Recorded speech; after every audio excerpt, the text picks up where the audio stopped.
Cette émission est une production de la télévision régionale des Moulins.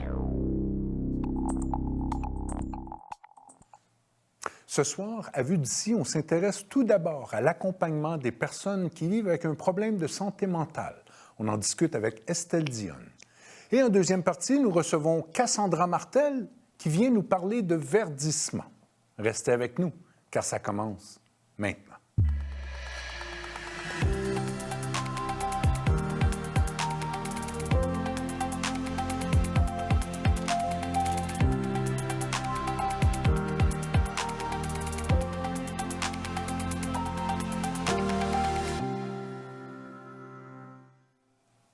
À vous à la maison, bonsoir et bienvenue à cette autre émission de Vue d'ici. Merci beaucoup de nous accompagner. L'un des premiers réflexes d'une personne qui vit avec un problème de santé mentale, c'est de s'isoler. Pourtant, il y a des organismes, des gens qui accompagnent ces personnes pour leur éviter d'être seuls à passer à travers la tempête. Des organismes comme Habitat Lanaudière. Pour discuter de tout ça, nous recevons Estelle Dionne, vous êtes la directrice générale de l'organisme Habitat Lanaudière. Bonsoir, bienvenue à l'émission. Bonsoir, merci beaucoup. On se connaît? Oui. On peut se tutoyer. C'est pas la première fois qu'on se voit. Dis-moi, Estelle, pour commencer, parle-nous de l'organisme. Quelle est la mission? OK. Donc, Habitat Lanaudière, c'est le nouveau nom d'Habitat Jeunesse. Depuis 2023, on a changé la dénomination sociale pour s'adresser à une plus grande variété de personnes qui pourraient vivre avec un problème de santé mentale. Donc, on s'adresse aux enfants, adolescents, adultes et aînés du sud de Lanaudière, donc qui vivent au sein de la MRC Les Moulins et l'Assomption. Notre mission, c'est, avec des outils, de l'accompagnement et différents services, s'assurer qu'ils peuvent retrouver leur équilibre puis reprendre aussi du pouvoir là, sur leur vie. On va parler des services, on va les détailler, mais Oui. Le nom a changé. Oui. Ça fait longtemps que tu es quand même en première ligne. On s'est connus alors que tu étais dans un autre organisme. Comment as-tu vu évoluer la détresse psychologique? Parce que là, vous avez changé de nom. Est-ce qu'il y a un lien avec les changements? Oui. Bien, la détresse psychologique, elle est plus nommée, connue depuis la pandémie. Mais elle était là bien au-delà de cette période. Silencieuse? Plus silencieuse.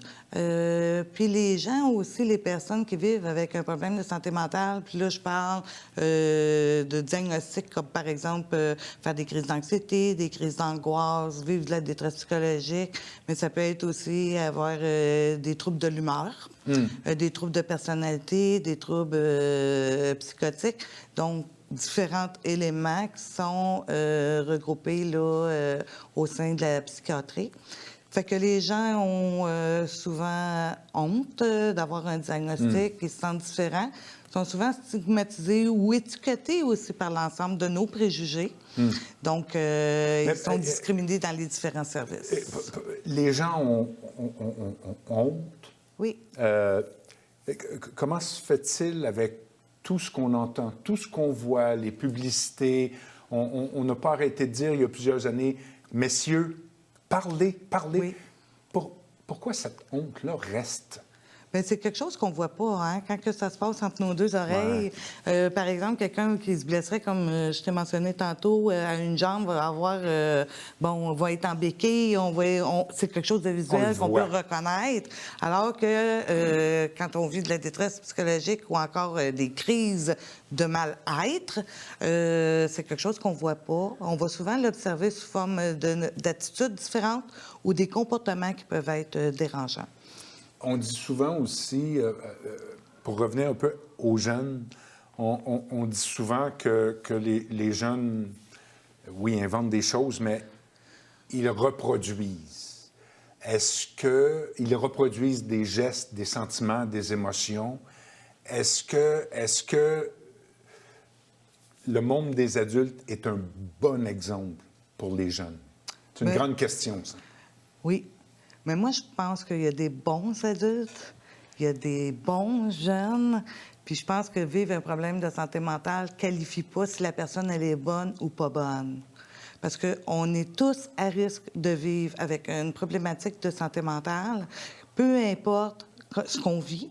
Les épreuves de la vie nous donnent des blessures, nous égratignent, nous emmènent dans différentes tempêtes. Fait que parfois, on perd pied, puis on a besoin d'avoir du soutien, de l'aide, là, puis de l'accompagnement pour pouvoir s'en sortir. Il faut en parler. Absolument. Habitat Lanaudière, c'est un organisme... vous êtes à Mascouche, je pense. Oui, on est situé sur chemin Sainte-Marie à Mascouche. Il y a beaucoup de services. Oui. Hébergement, accompagnement. Est-ce que c'est votre principal service, l'hébergement et l'accompagnement? En fait, les premières années, c'était l'hébergement. Donc, on accueille les personnes de 18 ans et plus. C'est un hébergement qui est temporaire. OK. Donc, c'est des chambres individuelles. Les gens viennent pour reprendre pied. S'offrir aussi un certain répit ou offrir un répit aussi aux familles. Il reste la durée de leurs besoins, donc il n'y a pas de durée fixe. C'est toujours en fonction des besoins de la personne. Ça dépend de son cheminement et des actions qu'elle va entreprendre dans le cadre de cette démarche pour aller mieux. Vous êtes comme une parenthèse le temps que la ligne de la vie se reprenne. Tout à fait. Soyons poétiques. Hébergement, les moyennes de séjour? Parce que là, vous êtes au besoin, mais les moyennes de séjour? Bien, ça varie. Ça peut aller entre 3 mois jusqu'à 1 an à peu près. Là. Il y en a toujours aussi que ça dépasse 1 an. Ça peut être 1 an et demi. Tout dépendamment là, des ressources personnelles, familiales, pour aider les personnes tout à fait. Puis aussi, comment elle est prête à intégrer certaines démarches. Parfois, c'est difficile. C'est pas toujours évident. C'est pas toujours évident. Puis aussi faire le deuil de ce qu'on appelle la vie normale, parce que dès que tu as un diagnostic, tu as une étiquette. Une étiquette qui devient sociale, puis tu dois faire face à l'adversité, fait que souvent, ils sont stigmatisés. Discriminés aussi selon les différents services, donc ils doivent apprendre là, à assumer le fait qu'ils ont un problème de santé mentale. Ce qui est toujours pas facile.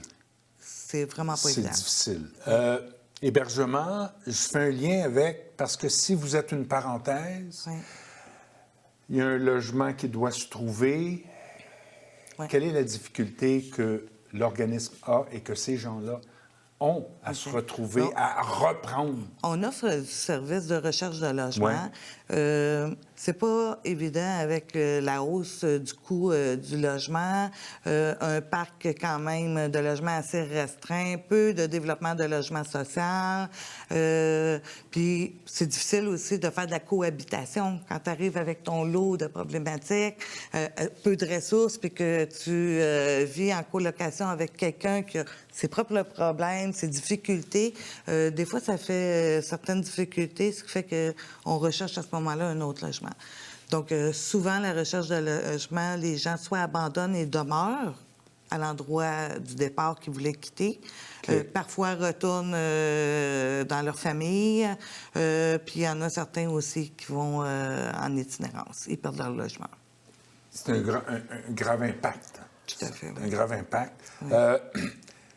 Il y a du soutien à domicile, les gens qui ne sont pas chez vous, mais il y a quand même du soutien du... Ça, c'est important, ça. Parce que vous pouvez les accompagner dans des moments un peu plus privés, si je pourrais dire. En fait, les gens peuvent être référés par les différents partenaires ou encore leur famille, leur ami, ou encore ils se font une auto-référence, donc ils appellent directement. Ils ont besoin d'aide, de soutien, soit qu'ils veulent maintenir leur acquis pour rester dans leur logement, ou encore ils ont besoin d'avoir de la réhabilitation. Pour ceux qui vivent avec des troubles de santé mentale majeurs. Donc, ils ont besoin là, de travailler certains éléments là, pour garder leurs activités de vie quotidienne. Donc, on est là, on les rencontre entre 1 à 7 fois par mois à leur domicile ou à l'endroit qu'ils décident. Ça peut être dans un organisme communautaire, un restaurant, ça peut être dans un parc ou encore chez eux. Puis à ce moment-là, on les rencontre. Ils déterminent les personnes avec leur intervenant ce qu'ils veulent travailler. Donc, c'est un plan d'intervention qui est personnalisé, répondant à leurs propres besoins. Puis à ce moment-là, bien, on va les soutenir, on va les référer, leur fournir des outils aussi concrets. Fait que Donc, on peut les c'est- accompagner auprès des différents professionnels, que ce soit de la santé, mais ça peut être de la justice, ça peut aller aussi les accompagner pour faire des trajets en autobus, parce qu'il y a certaines difficultés spatiales pour certains. Ça peut être d'aller découvrir des nouveaux aliments dans les épiceries, ou encore même aller parler aux pharmaciens pour comprendre la médication, c'est quoi sa fonction quand ils apprennent régulièrement, ou encore quand ils veulent arrêter de la prendre. C'est une intervention complète. C'est beaucoup plus que de la simple écoute. Vous accompagnez et suivez vraiment la personne. En fait, on est la seule organisation dans la Naudière qui a une entente de service avec le CIS de la Naudière. Fait qu'on offre le même service que dans le réseau de la santé, mais version communautaire. Oui. Et on est reconnu aussi par le Centre national de l'excellence en santé mentale là, concernant la qualité de nos services. Donc, c'est un organisme important dans la Naudière. Vous êtes le seul? Bien, on est le seul qui est reconnu par le CIS et le Centre national d'excellence en santé mentale, oui. Ou c'est une porte d'entrée chez vous, là? Bien, en fait, les portes d'entrée sont partout, là. sont multiples. C'est ça, OK. Fait que l'objectif, c'est juste d'écouter la personne. On va faire une évaluation de ses besoins. Pourquoi est-ce qu'elle fait appel auprès de nous ou pourquoi elle est référée? Comment est-ce qu'on peut l'aider? Après ça, on va faire une rencontre, puis on va déterminer qu'est-ce que tu veux accomplir là, dans les prochaines semaines, dans les prochains mois, puis comment on peut t'accompagner à l'intérieur de ces différents éléments-là. Parce que la personne, elle n'a peut-être pas toutes les ressources, les informations ou les connaissances pour prendre des décisions éclairées. C'est notre objectif qu'elle soit le mieux informée possible pour qu'elle fasse des choix qui, dans le fond, répondent ou correspondent à ses valeurs ou à ses besoins. Mon Dieu, dis-moi, quel genre d'impact? Donne-moi des exemples d'impact que vous avez dans la vie d'une personne. Bien, j'aurais envie de vous parler. On parlait aujourd'hui que, par exemple, quelqu'un qui vit avec un problème, un trouble d'accumulement compulsif. OK. Ou que sa maison est vraiment encombrée. Oui. Donc, l'objectif, c'était, suite à une référence du service d'incendie, d'aller voir au niveau de sa sécurité. Puis après que ça c'est fait, c'est de voir avec la personne qu'est-ce que tu veux accomplir, quelle pièce tu veux commencer, pourquoi c'est important pour toi, qu'est-ce que ça va t'amener. Et on va l'accompagner dans ce processus-là. On a connu des réussites. Ces réussites-là, ils ont été maintenues, ça fait plus d'1 an, 1 an et demi, que ces personnes-là, maintenant, demeurent dans ça un doit logement faire plaisir, ça. sans encombrement. Tout à fait. Dieu, Puis, ben, ces personnes-là, ils ont repris du pouvoir sur leur vie. Ils peuvent maintenant accepter des gens dans leur maison, tu sais, les accueillir pour leur offrir un repas. Ce qu'ils ne pouvaient pas faire avant, on s'entend. Ils ne faisaient pas avant, parce que Mon ouvrir Dieu, ça la change porte une vie. à des gens connus ou inconnus, quand tu sais que ta maison n'est pas au niveau social acceptable, c'est difficile. Je ne veux pas qu'on se quitte sans qu'on parle de sensibilisation, site web et Facebook. Ouais. J'aimerais ça vous parler des conférences, formations et ateliers. On offre différents éléments là, concernant la santé mentale, la détresse psychologique, la manipulation émotionnelle. Ça peut être, c'est quoi le syndrome de Peter Pan, par exemple. Fait que c'est des éléments que vous pouvez retrouver sur le Facebook d'Habitat la Naudière. Mais c'est aussi des conférences, ateliers, formations qu'on offre chez nos différents partenaires auprès de leur clientèle ou encore auprès de leur équipe de travail pour sensibiliser puis déstigmatiser la santé mentale. Donc, on a besoin d'outils. On va sur votre site Internet. On va avoir les adresses, ne vous en faites pas. Internet et le Facebook. Et le Facebook des outils. Oui. Estelle, merci beaucoup d'exister. Merci beaucoup. Bien, je pense qu'on a une belle équipe. Merci beaucoup. Je suis convaincu. Merci. Merci. Quant à nous, on se retrouve dans quelques secondes, le temps de s'identifier.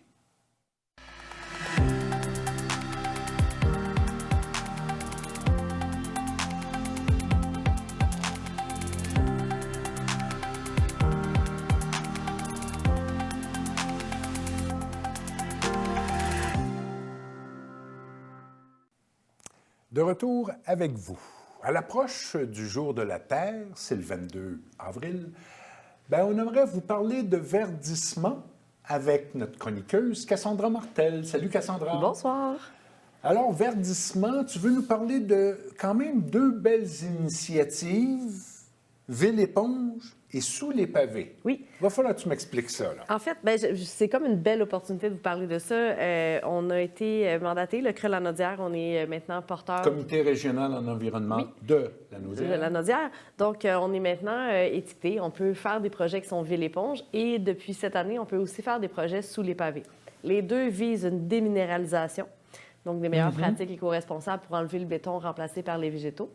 Et c'est ça, j'avais le goût, avec ce printemps un peu en dents de scie, avec des températures qui passent de 21 à 0. À 0, puis avec à, la neige. à moins 2 ou à 33, oui. Exactement. J'avais le goût qu'on commence à parler de verdissement. On est en train de penser à Oui. préparer nos plates-bandes. Oui. On commence à faire notre configuration de nos jardins, tout ça. Mais c'est peut-être le temps aussi de penser à enlever un peu de béton là, dans notre espace. Là. Or, Ville-Éponge, Oui. qu'est-ce que c'est que ça? Ville-Éponge, c'est un programme qui a été fait par un autre conseil régional de l'environnement. Donc, c'est la capitale nationale qui a parti le projet OK. il y a quelques années. Et maintenant, on est formé, on fait partie des communautés de pratique pour justement représenter ces projets-là. Le but, c'est vraiment d'implanter des pratiques éco-responsables pour le patrimoine bâti. Donc, OK. des meilleures pratiques en gestion des eaux puis en verdissement. Donc, vraiment sur ce qui est le bâtiment. Fait qu'on travaille plus avec les municipalités, les écoles, les institutions, OK. puis certaines entreprises aussi. Va-t-on enlever l'asphalte des cours d'école? Bien, ça commence de plus en plus. Puis justement, Capitale-Nationale, on a des super beaux exemples là, OK. d'écoles qui n'ont presque plus de béton, puis ont des beaux espaces qui récupèrent l'eau, mais que les enfants aussi ont plus de plaisir, puis que la température est beaucoup moins élevée aussi dans leur cours. Beaucoup. Et ça fait de la belle couleur quand même. Oui, puis c'est beaucoup plus intéressant. Là, on s'entend courir sur du béton versus courir dans du paillis, par exemple. C'est pas le même effet, là. Est-ce que tu peux donner des exemples de ce qui s'est passé dans Ville-Éponge comme projet dans la région? Bien, dans la région, on n'en a pas encore. OK. C'est tout nouveau. En fait, on a eu notre accréditation dans la dernière année. Donc, on commence à regarder les projets. On regarde aussi qu'est-ce qui s'en vient. Mais on a des beaux projets là, qu'on va annoncer là, dans les prochaines semaines, prochains mois. On a d'ailleurs un appel à projet qui va être lancé pour nos municipalités. OK. Donc, oui, mais celui-là est plus dans le cadre de Sous les pavés. Mais oui, il y a vraiment des beaux projets qui s'en viennent. Mais quand on regarde les régions que ça fait plus longtemps que nous qui le font, j'ai vraiment des cours d'école extraordinaires là, avec des bassins de récupération d'eau. Tu sais, quand il y a les grandes pluies abondantes, bien, l'eau se ramasse là. Ben, c'est une zone qui est dédiée. Les élèves savent qu'ils ne doivent pas aller jouer là. Puis aussitôt que l'eau s'en va, bien, là, la place au complet est accessible à 100 là. OK. Donc, ça réduit les risques d'inondation. Oui, en fait, quand on parle d'inondation pluviale, donc Ouais. l'inondation par les eaux de pluie, On en a connu comme... le débit là, nous a Un fait un petit peu peu. connaître. Ouais. Donc, c'est vraiment le principe. Dans le fond, plus on est capable de traiter l'eau sur place, donc in situ, Oui. moins on envoie d'eau dans les égouts, moins on fait renflouer, en fait, le système, notre système d'infrastructure dans nos rues. Et donc, moins ça retourne dans Qui nos vieillit maisons. aussi. Et qui vieillit. Et puis, dans le fond, a déjà un impact majeur, là. C'est quand même 55 de l'eau qui tombe s'en va de facto dans les systèmes de canalisation, là. C'est vrai. Et, évidemment, tu en as parlé, beaucoup moins d'îlots de chaleur. Oui. Parce que c'est un problème, ça, Oui. en urbain. Ouais, Terrebonne, Mascouche, même le sud, il y a de bel espace d'asphalte. On a des régions assez championnes en bétonisation, on va dire ça comme ça. On a beaucoup de bitume, là. C'est vraiment la matière qui absorbe le plus la chaleur, en plus de la réfracter. Donc, c'est vraiment comme un double... C'est comme une surface noire, dans le fond, là. Elle va vraiment absorber la chaleur, ça devient chaud au sol, mais en même temps, ça redégage la chaleur vers le haut. Donc, c'est des températures énormes. C'est une dizaine de degrés de différence, là, si je ne me trompe pas, à certains endroits là en dessous. On a couvert des arbres versus en plein milieu d'un bitume, là. Est-ce que tu as vu, peut-être par tes années du Creux-la-Naudière, est-ce que les villes, dans la construction de leur infrastructure, de leurs bâtiments, commencent à intégrer ça? Parce que là, on peut comprendre, vous changez ce qui est existant, on le modifie, on le transforme, on le rénove, mais ce qui n'est pas existant, est-ce qu'on peut aller vers ça? Est-ce que tu vois quelque chose? On le voit de plus en plus. En fait, on voit nos municipalités poser beaucoup de questions. On a des beaux projets aussi dans des villes comme Repentigny, Saint-Charles-Borromée, Terrebonne. Il y a vraiment des initiatives qui, même pour les promoteurs, la ville va exiger en fait de réduire la densité des stationnements en bitume. Donc, on va inciter à avoir plus d'arbres. On va favoriser les stationnements en alcôve, là, les espèces de ruches d'abeilles qu'on voit au sol. Oui. Et c'est vraiment, on le voit de plus en plus. On voit aussi des super de belles espaces pour récupérer l'eau. Donc, on appelle ça des nous végétalisés. Donc, vraiment des espaces au bout des stationnements qui sont rajoutés. Donc, oui, on peut perdre quelques places de stationnement, mais on gagne en biodiversité, en beauté, mais aussi en place pour récupérer l'eau. Sous les pavés? Oui, ça, c'est mon petit nouveau Ça, projet. J'avais hâte de t'en hein? parler. Alors, qu'est-ce que c'est ça? On construit en dessous des pavés? Non, On enlève le pavé. On l'enlève Oui, carrément. on enlève le pavé. En fait, ce que j'apprécie... Sans le pavé. C'est ça, exactement. En fait, ce qui est génial de Sous les pavés, c'est vraiment un projet qui a été fait par le Centre d'écologie urbaine de Montréal, qui a commencé en 2017. On vient d'être reconnu pour le mettre en œuvre dans la Naudière. Et ce qui est vraiment extraordinaire, c'est que c'est un projet par et pour la population. Donc, c'est vraiment d'aller viser des espaces publics ou même certains terrains privés, mais qui sont privés, mais avec une accessibilité à grande échelle. Et de justement, avec la communauté, de travailler à aller reverdir ces espaces-là. Donc, de déminéraliser puis de mieux réutiliser cet espace-là. Parce que là c'est pas évident. Là, on enlève littéralement. l'asphalte. Là. Oui, on enlève l'asphalte. Est-ce que ça s'en vient? Est-ce qu'il y a eu des choses qui se sont faites ou c'est... Il y a vous beaucoup, venez d'être nous, on vient d'être accrédité? nommés, on vient d'être formés. Il y avait aussi. un organisme avant qui s'en occupait? Pas dans la Naudière. OK, donc, c'est vraiment une première dans la Naudière. C'est quand même nouveau, là. Oui, c'est vraiment une première dans la Naudière. Là, mon équipe vient de recevoir leur formation, vient de rencontrer notre communauté de pratique parce que ça vient aussi avec un encadrement. On n'est pas tout seul à faire le projet. On a vraiment une communauté de gens qui peuvent nous aider, en plus d'avoir la population qui peut participer. Donc, c'est vraiment un projet, moi j'appelle ça un projet clé en main. Et là, quand les municipalités ont su qu'on avait cette accréditation-là, là, c'est comme, hey, wow, il y a plein de projets citoyens qu'on peut faire, des parcs. Il y a des municipalités qui nous ont parlé de leur stationnement de bibliothèque, par exemple. Ouais. Donc, de rendre ça beaucoup plus ludique, convivial et moins minéralisé. Là, tu parles de... Par exemple, là, qu'est-ce que serait un ou deux beaux projets? Tu as parlé de stationnement en alcôve. Oui. Qu'est-ce que ça pourrait être aussi, là? Bien, tu sais, là, je vais brusquer les gens. Là. Mais tu sais, un bon stationnement en garnotte, là. Oui. Tu sais, de la 0,3 quarts. Mais vraiment de ramener le gravier, en fait, de redonner sa noblesse au gravier. Donc, il y a des super de beaux projets qui peuvent se faire avec du gravier. On va intégrer des espaces de végétalisation. Donc, on va vraiment avoir l'accessibilité, le fonctionnement, la place de stationnement pareil, mais dans un principe, justement, que l'eau va pouvoir être absorbée sur place. Puis, il y avait une statistique là, que j'ai découvert. Depuis 2017, le programme Sous les pavés a permis d'enlever 5700 mètres carrés d'asphalte. Ça là, représente quoi, ça? Hey, c'est énorme, 5700, là, c'est beaucoup, là, c'est 5 km. Là. Et là, je me suis dit, OK, mais combien d'eau ça l'a permis de détourner? Et c'est l'équivalent de 4 piscines olympiques qui a été détournées de nos égouts.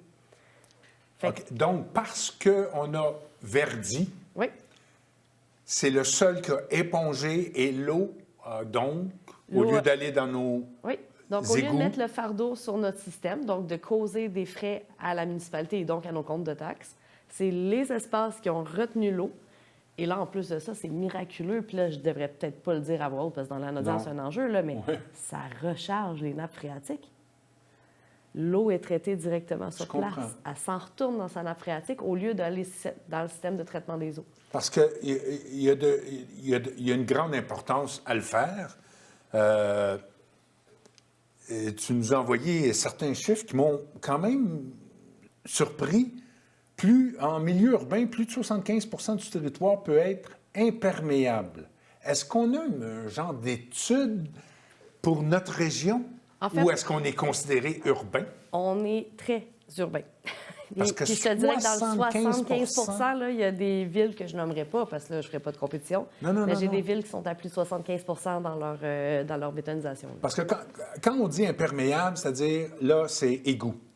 Oui. Dans le fond, quand c'est imperméable, automatiquement, ça s'en va dans le système d'égout. Puis quand on parle d'être imperméable, majoritairement, on va parler de béton, mais tout ce qui est gazon unique, là, notre fameux gazon de terrain de golf, là, ça aussi, c'est un imperméable. Ça ne permet pas à l'eau de filtrer. Il n'y a pas assez de système racinaire dedans pour permettre à l'eau de circuler. Elle va passer pareil comme sur du béton. OK. Or, on va voir quoi comme... Je reviens encore avec un projet. Mettons un stationnement. OK? on met des alcôves, Mettons mais il y a de l'herbe quand même. le Il y a plus un beau- sol. Mais le plus beau stationnement qu'on pourrait voir, là. Oui, Mettons là, dans oui. le meilleur des mondes. On aurait vraiment, oui, des alcôves. Et dans le fond, avec le passage, oui, le gazon qui est au centre ne lève pas. Parce que dans le fond, on passe dessus. Puis là, je dis gazon, mais dans le fond, la végétation qui est au Oui, je milieu des comprends. alcôves, elle restera jamais. Tu sais, ça n'a pas besoin d'entretien. Puis au lieu d'avoir des bordures de ciment avec dedans du gazon puis 1 ou 2 arbres si on est chanceux, mais là, on aurait vraiment des nus végétalisés. Donc vraiment des espaces qui sont parfois même plus basses au lieu d'être surélevés, qui vont avoir beaucoup de végétalisation avec, bon, là, imaginons là, les papillons puis tout ça qui va dedans, et pas de gazon. En fait, on aurait vraiment plus comme justement des arbres, des arbustes, trèfle, le thym, donc vraiment aussi beaucoup de fines herbes. C'est une Donc, biodiversité, quasiment. pour la aussi. biodiversité, c'est extraordinaire. Et pour la connectivité aussi OK. de ces espèces-là qui peuvent se promener, tu viens de leur donner des espaces d'arrêt ou de repos, par exemple pour les abeilles. OK. Donc là, donc c'est très nouveau. C'est très nouveau pour la nodière. Qu'est-ce qui s'en vient? Parce qu'il y a certainement eu des projets un peu partout, vous allez pouvoir regarder, mais Oui. est-ce que tu peux nous dire s'il y a de quoi qui s'en vient bientôt? Oui, bien là, je vous l'annonce, on va lancer l'appel à projet très bientôt OK. pour dire à nos municipalités et à nos citoyens aussi, Oui, voyez-vous parce- des choses qui pourraient être faites? Parce que Ville-Éponge, c'est surtout adressé, c'est des projets de municipalité. Oui, plus institutions, OK. municipalités. Tu sais, vraiment, là, on est avec un bâtiment. Mais sous les pavés, Sous les pavés, c'est vraiment tout un espace public. citoyen, une citoyenne peut vous contacter? Oui, OK. Donc, c'est vraiment un projet qui peut venir d'un peu partout. exactement. C'est vraiment des projets qu'on va créer avec la communauté. OK, Et qu'on, OK. nous, on prend toute idée. Puis, tu sais, mettons qu'on se dirait, c'est pas tout à fait un sous les pavés, bien, la connaissance est là, puis la Je comprends. déminéralisation est nécessaire. Puis, on va voir ça quand? Dans le prochain mois, là, qu'on va pouvoir le lancer. Le Sur but, votre c'est site? d'ici 2 ans. Oui, directement sur le site web. Du CREL. Notre nouveau site web. En plus, ça vaut la peine d'aller le visiter. OK. crelanodière.ca. Puis sur les réseaux sociaux, bien entendu. Hey, c'est deux belles initiatives. Ça en prend. Oui. Parce que des fois, des actions. Faut qu'on ramène faut l'environnement qu'on au cœur ramène un peu du débat. l'environnement. On sait que c'est pas vraiment discuté, ça n'a pas été vraiment discuté au débat, mais bref. Je te remercie, Cassandra. C'est toujours un plaisir. On se revoit Oui. très bientôt. Merci beaucoup. Alors, c'est tout. Quant à nous, on remercie les gens en recherche, en studio, caméraman, régisseur, à la régie, et vous. Je vous aime beaucoup. J'apprécie tellement de vous avoir avec nous et je vous invite la semaine prochaine.